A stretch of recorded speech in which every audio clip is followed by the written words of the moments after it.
আমি বানাচ্ছি বাটা মাছের তেল ঝাল। তো আমি নুন দিয়ে রেখেছিলাম, এবার আমি হলুদ তেল দিয়ে ভেজে নেব।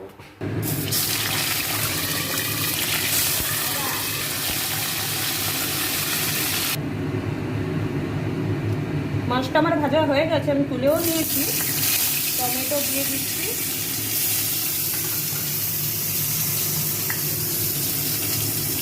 নুন, আদা বাটা, রসুন বাটা,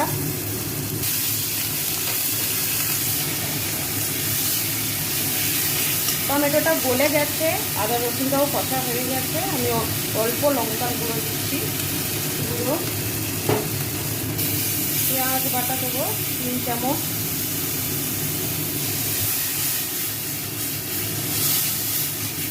আমি সর্ষেটা আগে থেকে বেটে রেখেছিলাম, গুলে নিচ্ছি।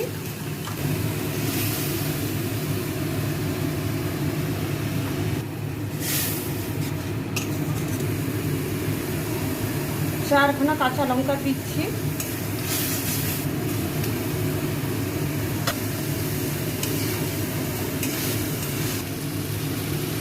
আর মশলা কষানো হয়ে গেছে। এবার আমি অল্প জল দেবো,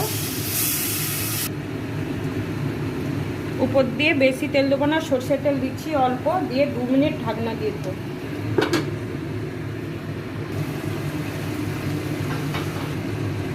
হয়ে গেছে আমার বাটা মাছের তেল ঝাল।